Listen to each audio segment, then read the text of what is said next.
many consumers, many somms still think of it as a great supermarket wine for the money. I think Chile is still got much more to show. Many people, when they taste these wines, the first thing they say is, but that's not Chilean. But it is more Chilean than what your image of Chile is. I think for Chile to be truly more diverse builds everyone up.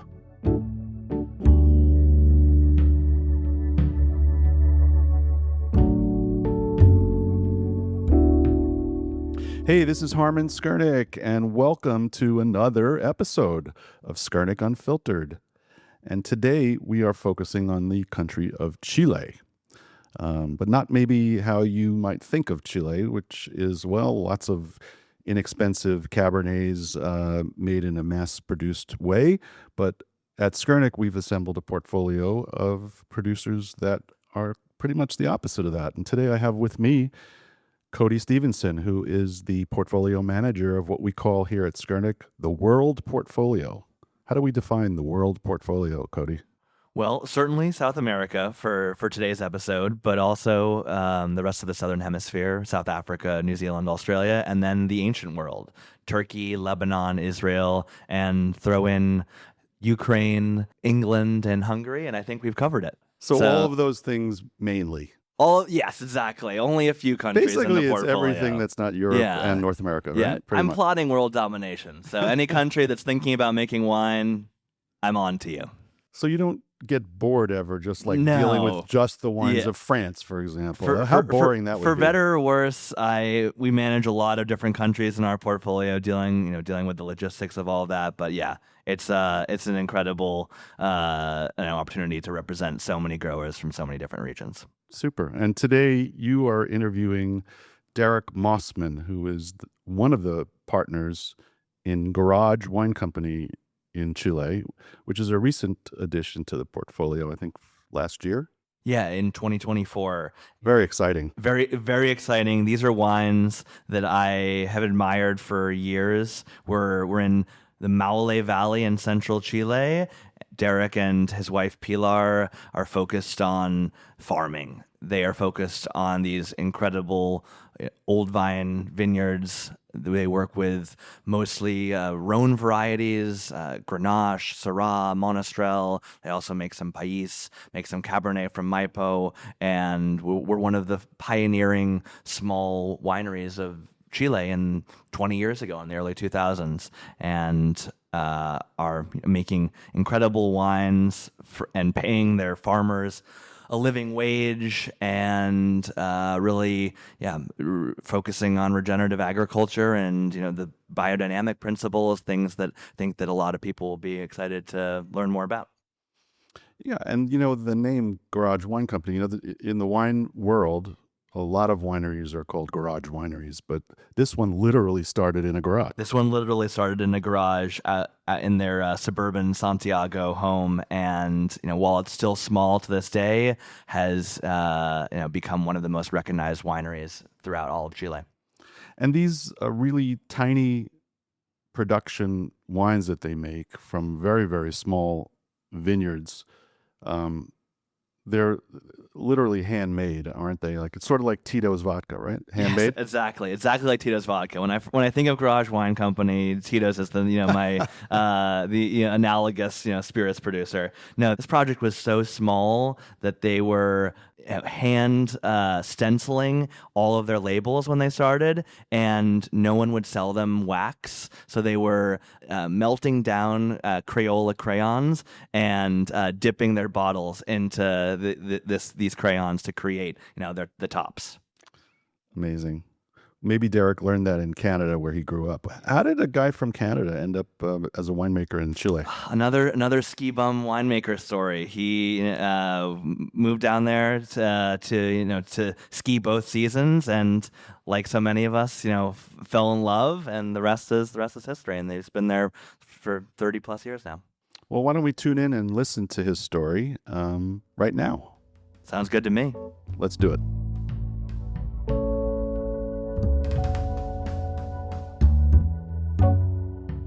Derek, hello. Good morning. How are you doing? Cheers. Great. It's great to be back in the Big Apple. Okay. So where are you based? Within wine country in Chile, the Maule is quite a bit south, but it's a misconception to think of north and south as the big difference in Chile. The big difference is we are on the coastal range. So more than being close to the ocean, we are on a different set of mountains. We think of South America as having the Andes or on one side and the Argentines on the other. I'm just going to smile and say the Argentines got the better side of the Andes, but we got the better mountains. And we are both on the east side, both facing east on our own set. But the coastal range are 110 million years older than the Andes, and because of that, there's decomposed granite, there's schist, there's the soils of fine wine in the old world. And where we are is kind of, I'm not sure it would be the birthplace of wine in Chile. I'm not really interested in being the oldest, but there's a lot of old vines, País, Cariñena, and those are the things we do. And when was Garage started? 2001, it was a hobby. Okay. 2004, our kids arrive, and my wife has offered a fantastic job in a perfume and flavorings company. So the garage turns into kind of a curriculum. I suppose, better said, the two of us have an excuse to spend more in the garage with the idea that she would be at home working part-time with the boys for a couple of years, and then she would step back into a winery job instead of something adjunct selling barrels or whatever. And that's where we gain steam, say. So it may not come as a surprise to most of our viewers and listeners, but you are not Chilean. You are from the lovely city, the booming metropolis that is Toronto, Canada. What brought you to Chile and what made you stay? Besides, of course, your lovely wife, Pilar. We met later. I went several times. I went with a group of skiers as a coach a year that it didn't snow in New Zealand. Otherwise, I hate to think of it, but You'd be baking New Zealand Sauvignon Blanc. I might have been. So I thought that was a terrific setup. So I did that like his job as university summers while I went to the University of Toronto. Hey, it was good fun. And then how long did you stay there before meeting Pilar? I went back to live. I actually came back to North America, and in New York City, I did a master's. Okay. And then there was things going on in Chile that I thought were wonderful. It was kind of things were emerging. It was an interesting place to be in those times. So I went to live in 94. Politically or culturally, what was it that Culturally, I'm not going to say economically, but there was kind of an opening. My father actually once said to me, he said, I get this now. Now I've been here and around a while. This is like the 60s in Canada and the United States. It was I'm not sure it was a post-war kind of thing, but it was an interesting time to be there. And I was always an entrepreneur. When I was 16 or 17, I had a windsurfing school with my brother. And anyway, I was not old enough. We had a trailer behind his little Mazda. I mean, I was always an entrepreneur. I always wanted to do that. Okay. So you and Pilar started this over 2 decades ago. How has it been, creating something from, nothing in your garage, with your spouse? How is it, working day to day, both in your marriage and, in the winery with Pilar? It's been a real role. We've done well. I don't know how you could ever do this business if you didn't do well, because cash flow is always an issue. But we did it in a much more difficult way than one could have. And it was really because we tripped upon things, right? We started without kind of the nest egg that you would have had, which meant that we never kind of made the mistake of, overwooding the wines with new barrels that many people made back then. We were always looking for freshness. We went higher in the Maipo in the beginning, and then we went to the old vines. But we really went to the old vines because we were so small, and we were a nuisance to a Chilean grower because we were buying 3,000 or 4,000 kilos, and then the journalists would want to taste the wines, and for them that was an embarrassment. We went to the Maule because we figured we'd find smaller growers that we would be good for them. That they would recognize this is something positive. That there wouldn't always be, oh no, the fruit's no longer available. And that first vintage for you guys, how many bottles did you make? We made 2 barrels, so 2 barrels would be a little less than 600 Yeah. When was that next big change and shift in terms of growth for Garage Wine Co. in terms of how many wines you made, what your production was? We got to 8 barrels while we were still in the garage. A Dane knocked on the door one day, Ken Usted, who had how do you say wine bars in Copenhagen, and he would not take no for an answer. And we literally had to kind of launder the paperwork of where these things came from, because not that there was anything, how do you say, done illicitly, but you had to have paperwork back to, you had to have traceability to be able to export. But there was a lot of workarounds at that time that I find fascinating today. Like I think it's really funny when people say, "Oh wow, a terrific presentation." Well, it was because you couldn't print labels. We made the parcels. We used silkscreen. Because you could. How do you print 600 labels in offset printing before digital? You just didn't. It was so costly to set up the machine. It would have cost more than the wine. And the wax, I think most people know, was crayon wax because it was food safe. Yeah. And how do you buy a box of 10,000 capsules when you have 600 bottles? So what we have in the glass right now is the Relajito Vineyard Cabernet. Was that your very first wine, or was that the second, third wine? Cabernet from Maipo was our very first wine, but not from here.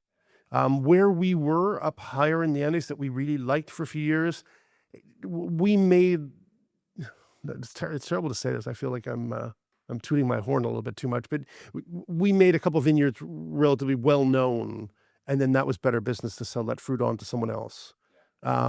It was wonderful fruit from high up. People are doing wonderful things with it today. What we wanted to do with the Maipos, we always say grandfather something. You don't grandfathered in. Yeah. So what we did was we found old vines, which was more in tune with what we were doing in the Maule. And I think today we're probably the only seller in Chile that takes fruit from the Maipo to the Maule and not vice versa. And right now you're making all your wines in the Maule. In the south. Yeah. So there's a Cabernet Franc and a Cabernet Sauvignon from Maipo that come down, and they're made with stems, and they're done similar sorts of things, and in small tanks with how do you say, with pushed down. And we never had large tanks and pumps. We always wanted to make the wines ourselves with our own hands. We never kind of how do you say, contracted it out. Kind of make me these on spec, and I'll sell them as my wines. We always did the work ourselves. And you were also building your own fermentation and aging vessels, weren't you? Because in terms of size, what we did was we found no one would ever answer the email when you wanted to make 2 small open tanks, because they felt they had to design the tank that they should be charging extra for, which in reality it was our design. It was a wooden lagar. It was like a capsule, whatever, had a tapering to it, and we'd bevel them. And if the only, how do you say, the only luxury or whatever you would put on it is one valve to do a full drain. And then once you drain, you could literally tip it over and pull the skins out the top. And that was winemaking like it was done in the neighborhood, that your nose is in, and you can guide things and smell things and do it. But we bought the steel from, we say like the Elephant Works, whatever, like the scraps from someone who was making for the milk business or for the mining business, and you'd find the scraps. So if you see the tanks today, you've seen them, that most of them are different. We do have some modern ones that are really, really shishi, that are square, that we finally did come around. But I like the old ones.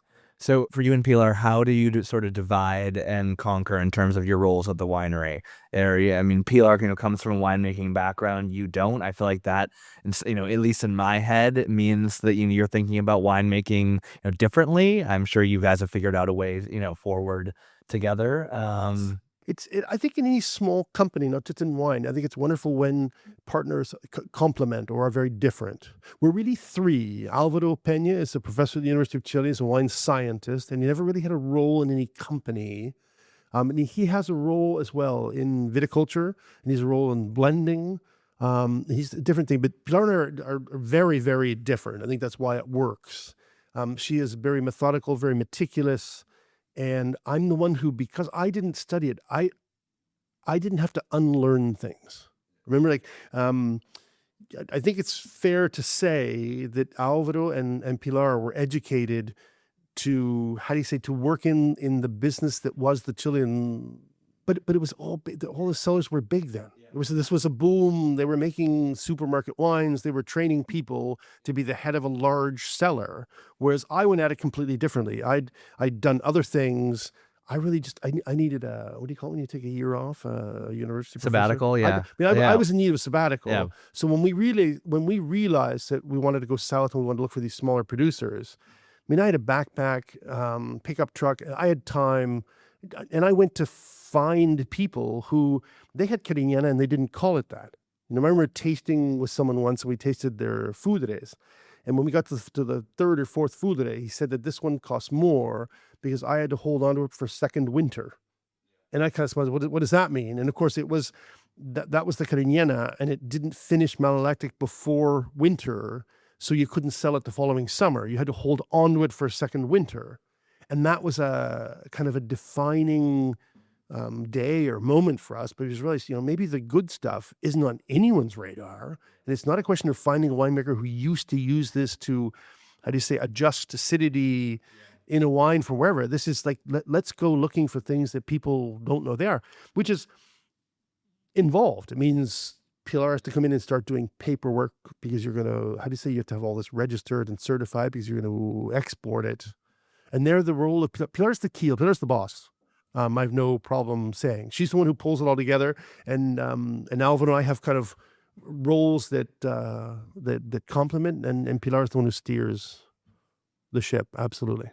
So we should probably talk about these wines we have in the glass. Relajito Cabernet, as I said. So what is this wine mean to you? Where does it sit in the portfolio of wines that you and Pilar and Alvaro make together?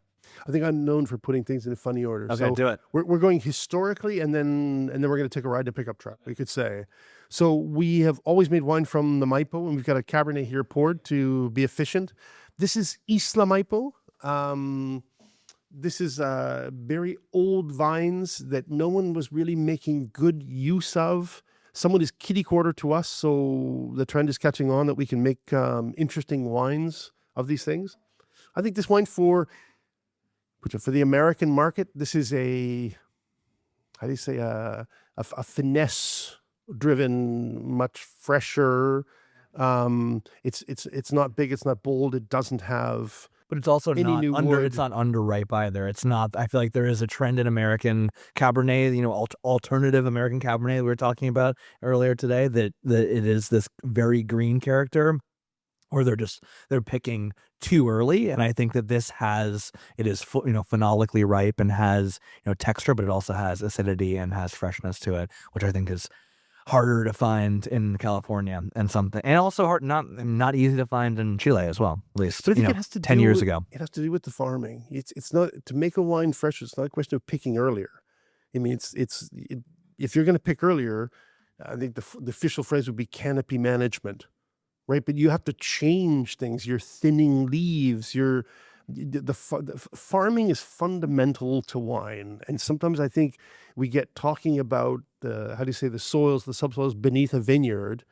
Good point, but I think we all have to try and complement and contribute to whatever they're doing. And I think too often we are not concentrating enough on the farming, and it's too prevalent an idea that if the soil is really poor, then the vineyard has to suffer, and that somehow brings character or something. And that's not really true. If you have a vineyard that does not have enough nitrogen, and better stated, does not have enough bacteria, fungus, microbes, you don't have that, I'm going to make this really simple, but you don't have the peach fuzz around the roots.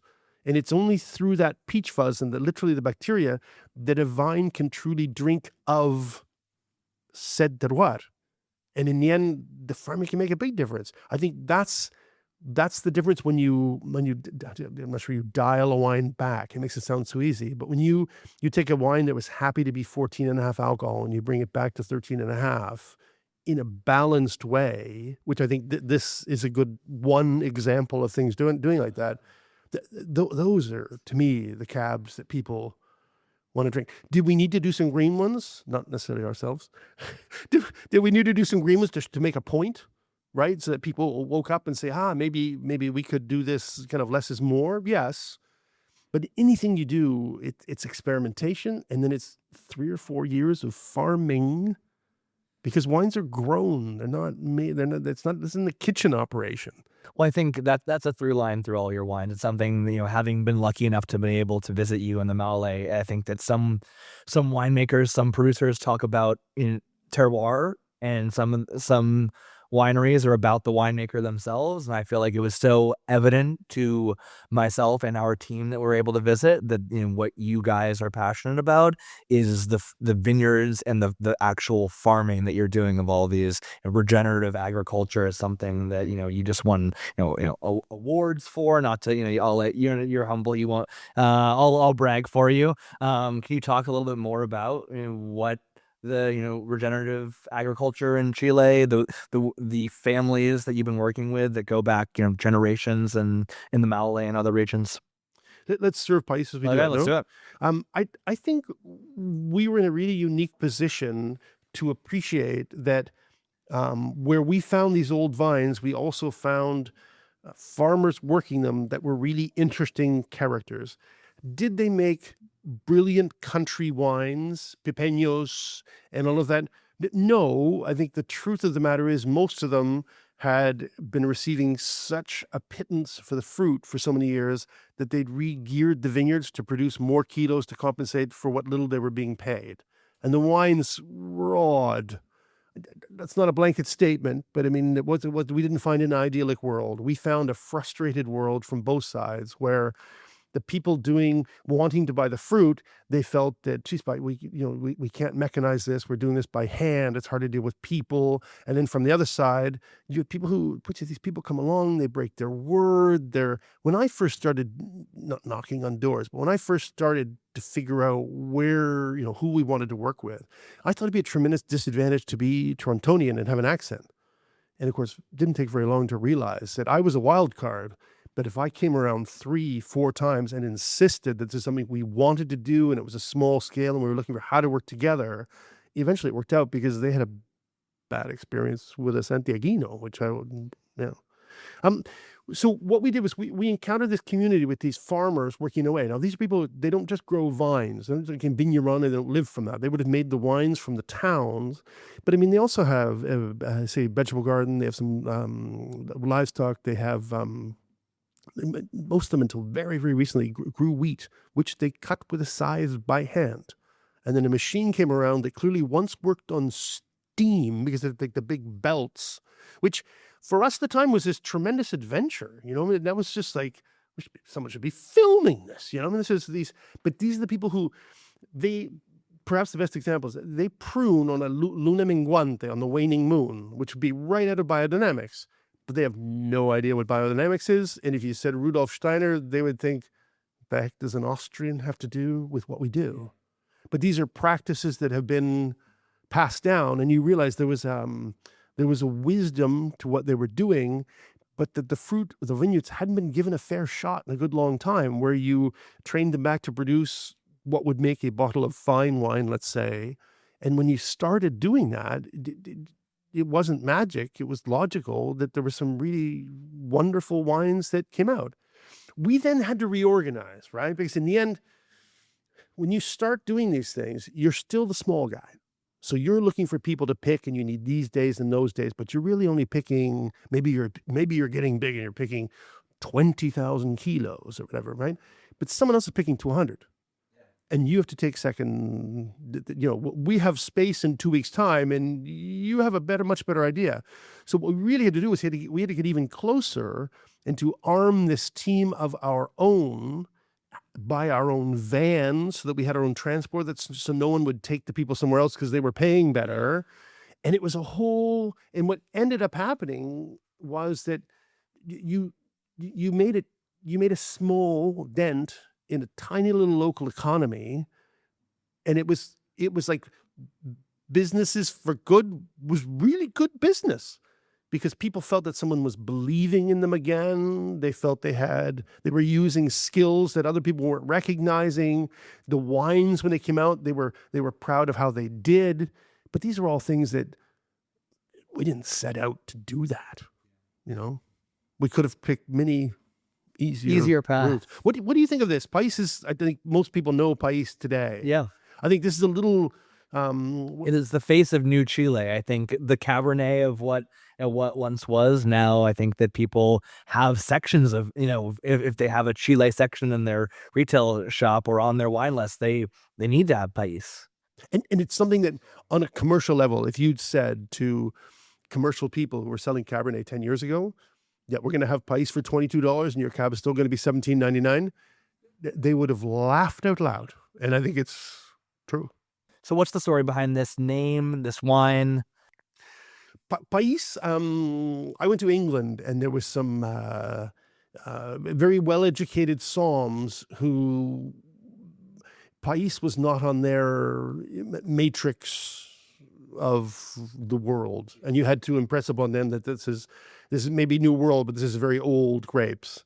And we found that the original document of Pais existing in Chile was a document where someone had, farmed the land, built a house, and made wine for the Catholic Church, so they now got title to their property. I can't remember what we call that in North America, but we had it in South America too. And that was 1548.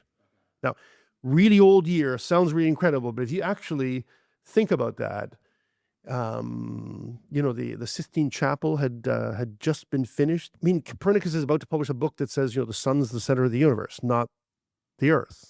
And it's published 2 years after that. And you get a perspective. Cabernet Sauvignon, the cross, comes along in 1763. The difference being 215 before Cabernet. And I did that to hoodwink 70 somms in London to giving me the time of day to put a wine on the table that they didn't think should be there. I think the rest is history. How old are the vines here?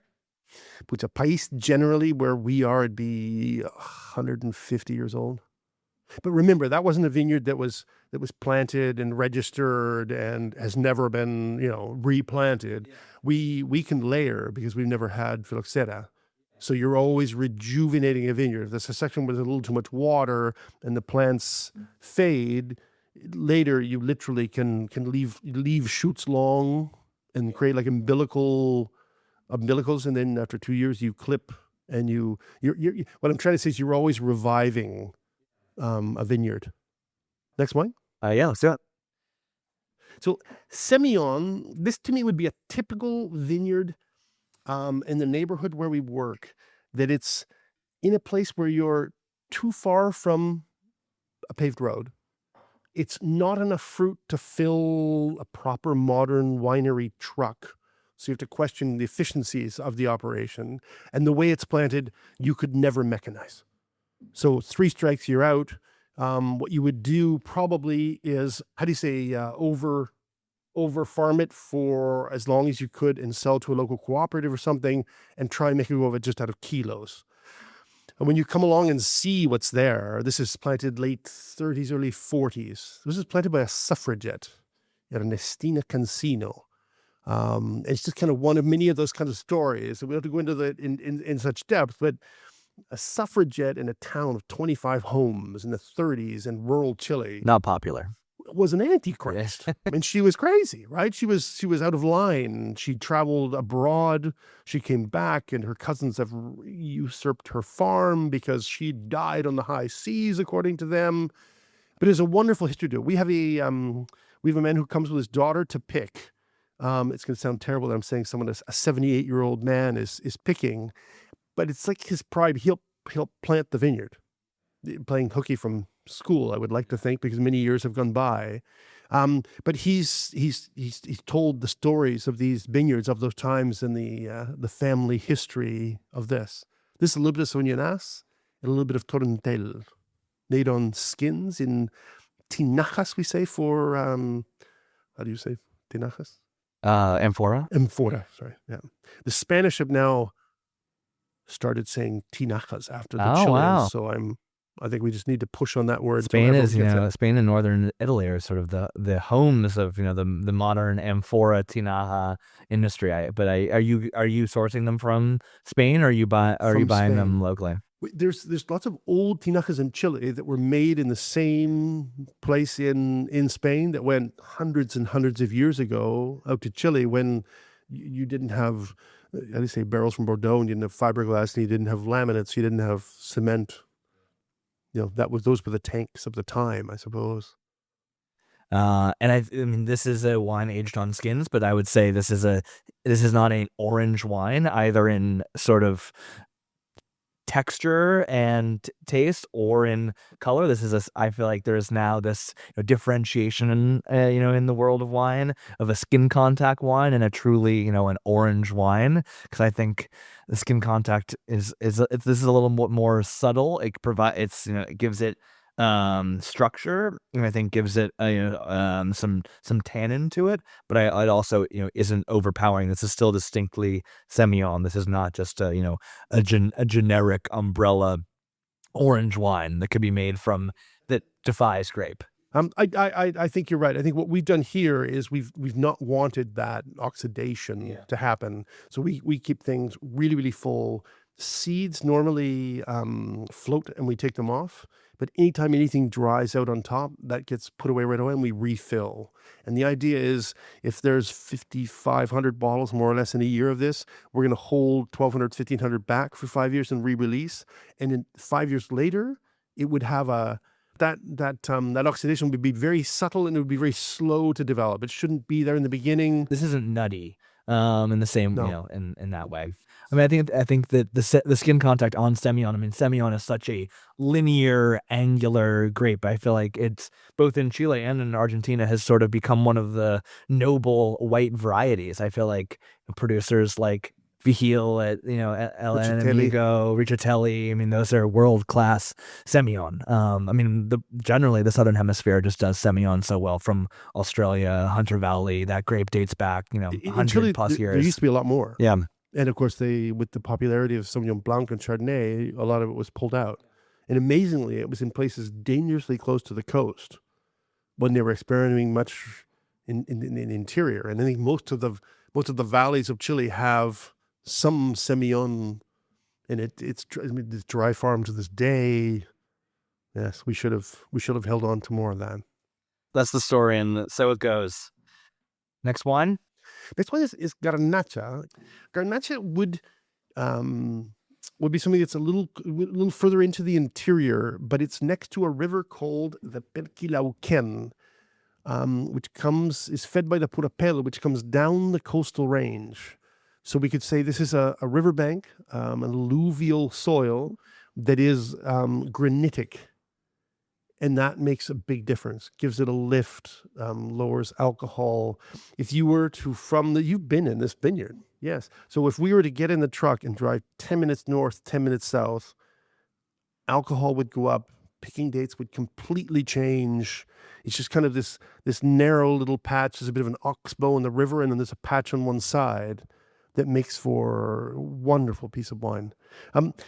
We had access to a terrific clone of Garnacha from Miguel Torres, the man, not the company, after the earthquake, to do some work creating field blends and helping people, like a bootstrapping program to get them to come back after the earthquake. And he gave us this clone from Catalunya, and literally when we were done, we still had bits to graft. And this was close to the cellar we were working in, and we did like an island with really terrific drainage, and it's worked out rather well indeed. There you see a real sense of raspon, of stems used. They give a real fine tannin, really round, not drying, kind of a wine made of tension instead of extraction. That I think even in the years to come, 2021, it's less is more, less is more. I love the acidity here. It's mouth-watering. I remember being at the winery and tasting the 19s were just, I feel like that was such a good vintage. What to you made that vintage just what it is? Because I think that we'll taste it in this too. 18 and 19, both wonderful vintages. 19 a little warmer, so that would respond. You don't taste it in the wine. We don't have an 18 open next to it, but I feel like it doesn't taste like a wine from a warm vintage. But I think that's where you have a steady hand, and you're very much on top of things. We pick many times not with alcohol in mind, because most of our wines have alcohols that The people working in the lab, the other wines they work with, they're 14 and a half, and ours are 12.8. This would be an exception. They got Natchez a little headier. But you learn other factors, and you work with other curves of pH and such, and you know what date you're working with. And I think doing that, there isn't so much vintage variation. That said, there is vintage variation. I remember a time when Chile was trying to convince the world that every vintage was perfect. I mean, that's just setting yourself up to fall on your face. How can that possibly be? That's silly to even think of that, you know?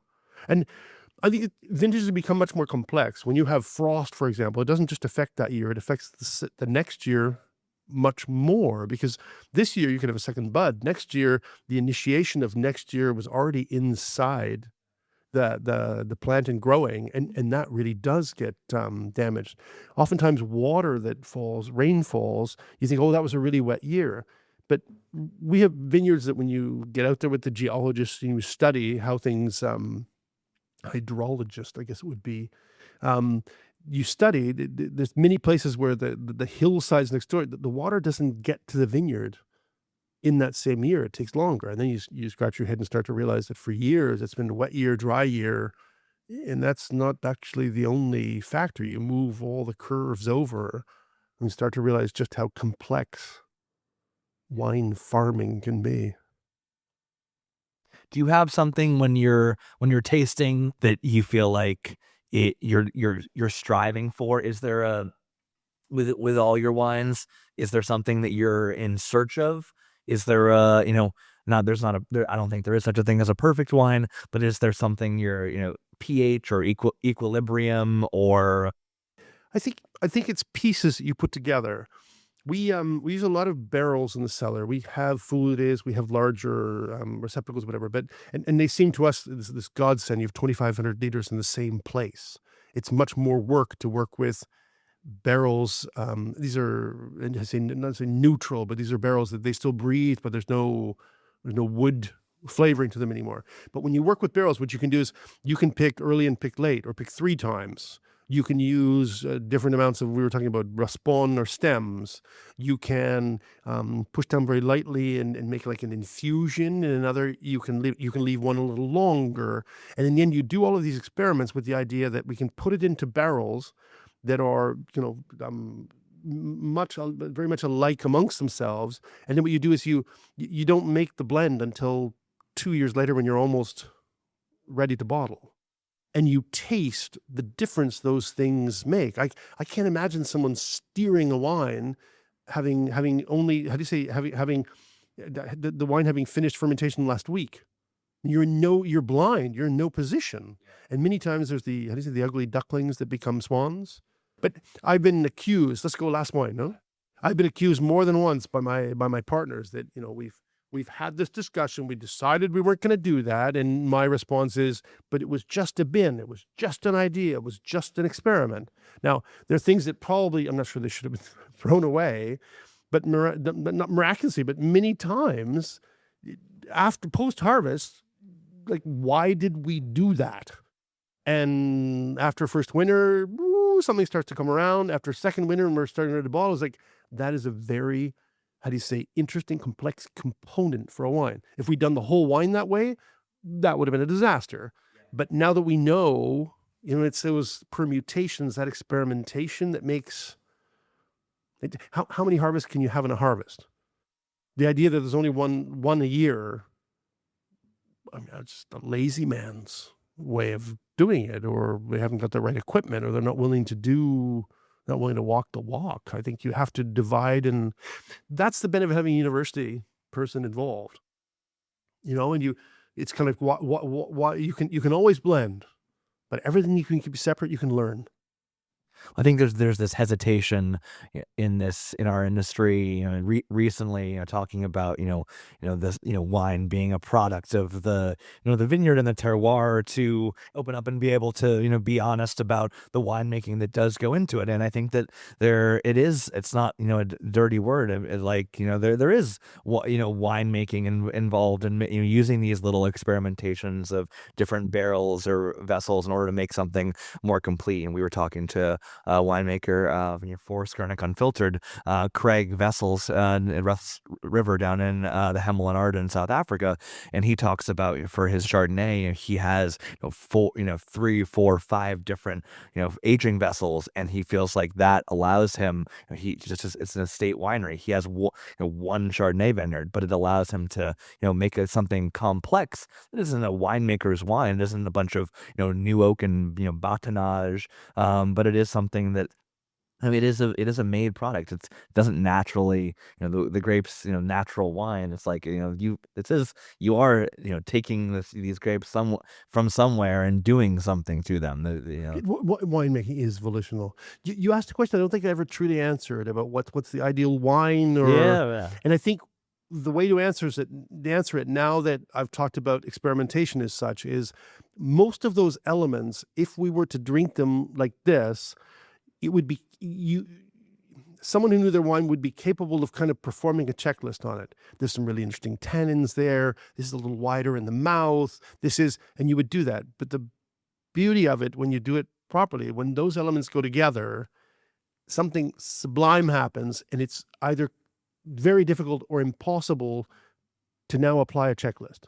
This just is so rounded, so balanced, so finished that I think that's the goal. That's where you want to get with it. And not necessarily because you're adding elements up. Sometimes you really do, you co-ferment and you hit it.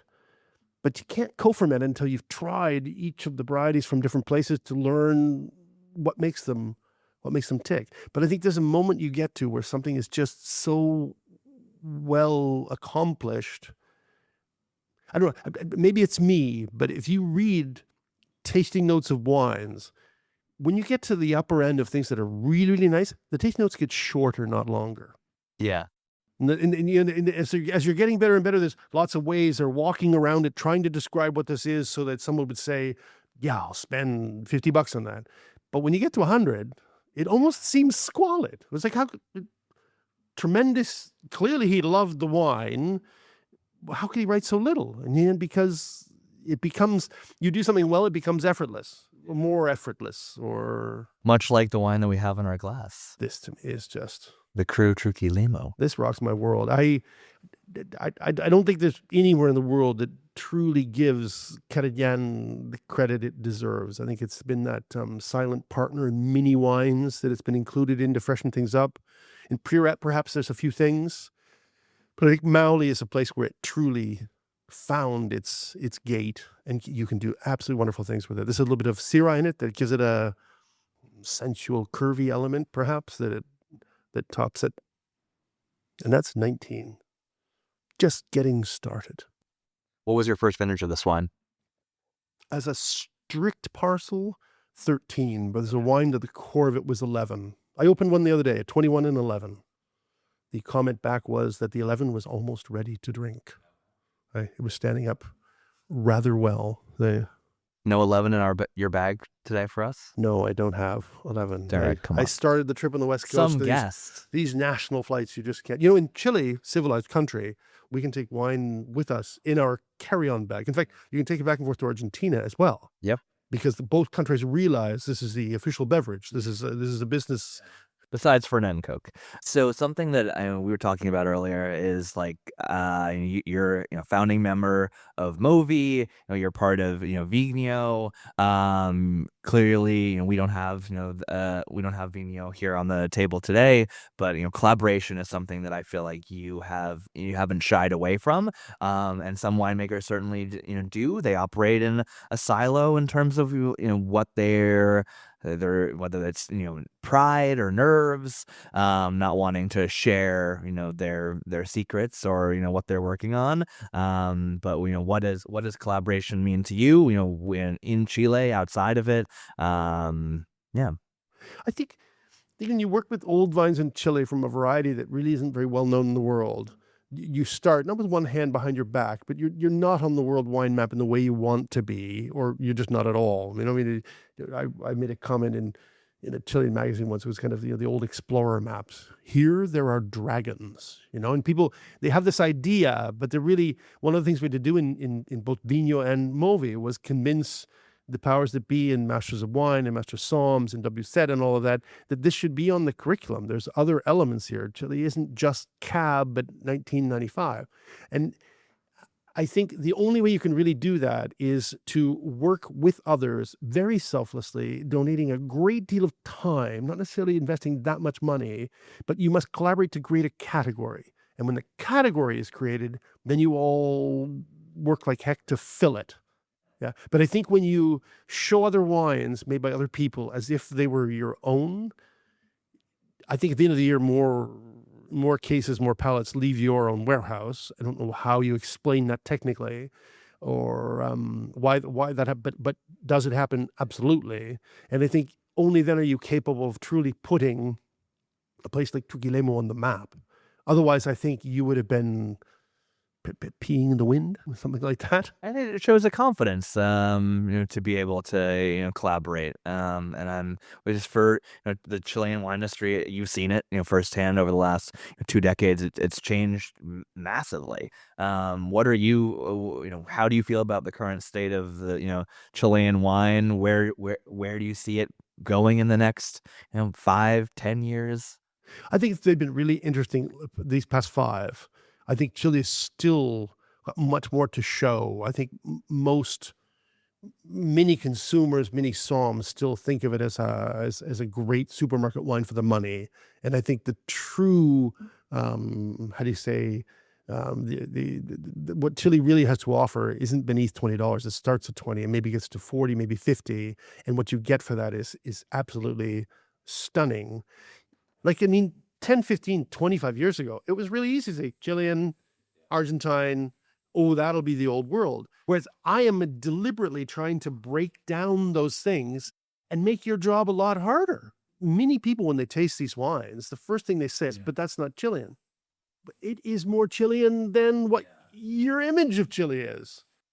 Has the business evolved enough for my way of thinking? No, I think most people are still thinking, what would be the phrase, to kind of show the interesting to sell the important, and the important is still Cabernet. And I think there's a confidence that has to be gained. I think we have to work together. Last year when Movi did something with Wines of Chile, I think that was truly extraordinary because the wine showed really well. It showed that we're all a tight-knit network. We all know each other. We've all worked together.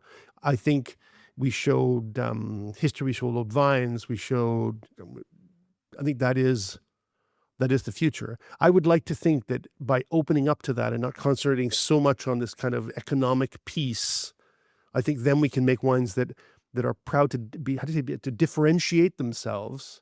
And I think those wines, even in, bummier market times, I think those wines continue. Whereas I think wines that are great for the price or hit the trend, I think those are the ones that truly suffer when the tides turn, when the times turn. I see very positive things happening, and there's a smaller cellars in Chile. I mean, the number of them, I'm not sure they're all flourishing, but the number of them are flourishing. Yeah. Argentina as well. When you were, I feel like you and Pilar, I mean, another producer that, we work with at Skurnik, Rafa, Tirado at Labyrinto, you were some of the first boutique wineries, out there to, everything was centered around Maipo. To leave Maipo, there were wine growers, there were farmers in southern Chile, but it wasn't, a business. It wasn't a winery. So to go down, in the 90s, like Rafa did, or early 2000s, like you and Pilar did, I think it shows, shows chutzpah, as we would say in New York City. I truly think, I don't think that is an insult to Maipo in any way. No. I think for Chile to be truly more diverse and more, I'm a Canadian, so I have to say a mosaic of terroirs, not a melting pot, but this mosaic, I think truly builds everyone up. And it'll, in a weird way, it sort of comes back around. You see it here in Napa or in Sonoma, or in Spain in Rioja, where or Bordeaux. You see these regions that were the historic epicenter of a country's wine industry. People leave, and then you see people come back and reshape that region. Maipo is changing the wines that are coming from it. Rioja is changing, the wines are getting fresher. Napa is the same. Bordeaux the same. There's this proliferation of young people making natural wine in Bordeaux. Outsiders, whether they're Danish or Japanese. It's like that's exciting. We're working with people from outside. We haven't really done a fair or done an appearance yet, but we've been visiting for years. But we are closely knit with people, and I've truly enjoyed it, because you have someone else in a portfolio, not just here but in Toronto and other places. COVID was really good for that, because everyone was on Zoom. So you present Pais with someone doing Listan Prieto from the Canary Islands, and the two bottles are in front of people. And that was really good fun. We've done it with Milnu. We've done it with, those are terrific. I don't think sometimes these national boundaries, if anyone in the world should realize that national boundaries are how do you say, invented rather lately. I mean, when did Italy come into being as a country, and how old is Italian wine? Yeah. It's a city states. But Bordeaux has a wonderful history in London. We say in London, because I don't know, in 1200 the Queen and the King, it was that was part of Aquitaine was English. It wasn't French. Yeah. And in the end, when industry comes, the Industrial Revolution comes, there was free trade as trade began, but much more between Bordeaux and London than there was in Paris. I mean, there's a wonderful history of these things, how it all meshes. I think we should build on those things. We need to break down barriers in these times. Well, Derek, thank you so much. A pleasure. Anything else for the listeners and viewers at home before we say farewell? Cheers. Cheers.